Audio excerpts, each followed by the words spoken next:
एक सवाल जो पेशेंट अक्सर पूछते हैं कि जेनेटिक डिजीज ठीक हो सकती है कि नहीं।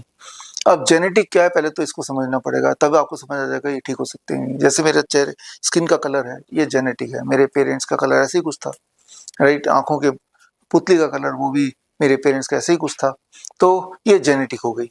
तो ये नहीं बदल सकता। मेरा स्किन का कलर मेरे डाइट चेंज करने से बदल जाएगा, ऐसा कुछ नहीं होने वाला। मेरे आंखों के कलर वो बदलने नहीं वाला।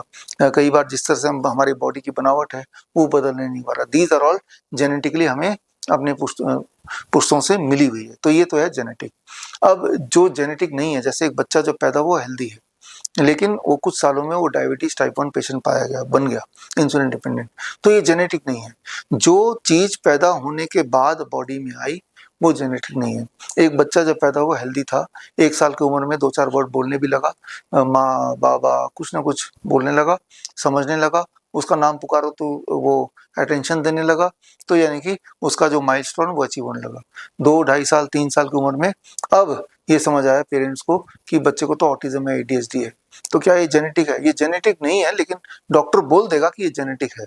दरअसल ये जो बीमारी है वो जो आप वैक्सीन लगाते हैं बचपन में बच्चों को, उसकी वजह से हो जाती है। लेकिन एक डॉक्टर कैसे बताए कि मैंने जो आपके बच्चे को वैक्सीन लगाया जिसकी वजह से एक हेल्दी बच्चे की ये हालत हो गई, तो उठा के थोप देगा जेनेटिक के ऊपर। सिमिलरली बीमारी है थैलेसीमिया, जिसमें बच्चे को हर महीने ब्लड ट्रांसफ्यूजन करना पड़ता है जिंदा रहने के लिए। डॉक्टर बोल देगा ये थैलेसीमिया तो जेनेटिक है। तो एक तो वो जो जिस पे डॉक्टर के कारण ही ये बच्चा थैलेसीमिक बना, उस दोष से भी बच जाएगा वो। और दूसरा ये बोल के कि ये कभी ठीक ही नहीं हो सकता, पलड़ा झाड़ लिया और सारा का सारा दोष पुश्तों पे, उनके माता पिता पे डाल दिया। अगर तो ये सारी बीमारियां जेनेटिक होती तो उनके पेरेंट्स को भी होती, पेरेंट्स के पेरेंट्स को भी होती, उनमें भी कोई ऑटिज्म का बच्चा पेरेंट होता कि मेरे दादाजी ऑटिज्म के पेशेंट थे, मेरे परदादा डायबिटीज टाइप 1 उनको हुआ था, या किसी के डैडी खुद ही थैलेसीमिक है, उनको वही ब्लड ट्रांसफ्यूजन डिपेंडेंट है।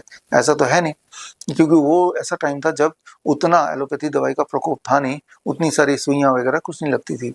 तो पहली बात तो ये कि कई सारी बीमारियां जो ड्रग इंड्यूस्ड है, वैक्सीन इंड्यूस्ड है, उन्हें जेनेटिक बोल के रफा दफा कर दिया जाता है। वो जेनेटिक नहीं है। क्योंकि वो जेनेटिक नहीं है तो वो ठीक भी हो सकती हैं। तो जाहिर सी बात है ऑटिज्म के बच्चे, थैलेसीमिया के बच्चे, या डायबिटीज टाइप 1 के बच्चे, या इसी तरह के और ऑटोइम्यून डिजीज के बच्चे ठीक हो सकते हैं या होते हैं। हमारे बच्चे तो ठीक होते हैं, हमारे पेशेंट ठीक होते हैं। तो लेकिन अगर डॉक्टर से पूछेंगे तो ये इसको जेनेटिक के कैटेगरी में डाला हुआ है, तो जेनेटिक की कैटेगरी में जबकि है नहीं। और सही बात है, जो जेनेटिकली होती है, ऐसा ऐसे पे एक परिवार वियतनाम में मिला कि वो दोनों पेरेंट्स ब्लाइंड थे, उसका बच्चा भी जो पैदा हुआ ब्लाइंड पैदा हुआ, तो वो ये हो गया ट्रूली जेनेटिक। तो इसमें कुदरत का खेल है, इसमें हम भी कुछ नहीं कर सकते, ये हम ठीक नहीं कर सकते। तो कैसे पता चलेगा ये जेनेटिक है कि नहीं? अगर बच्चा पैदा होते वक्त वो वाले सिम्टम नहीं है, वो बीमारी नहीं है, और बाद में आया 1 साल 2 साल 3 साल 10 साल बाद, तो that is not a genetic.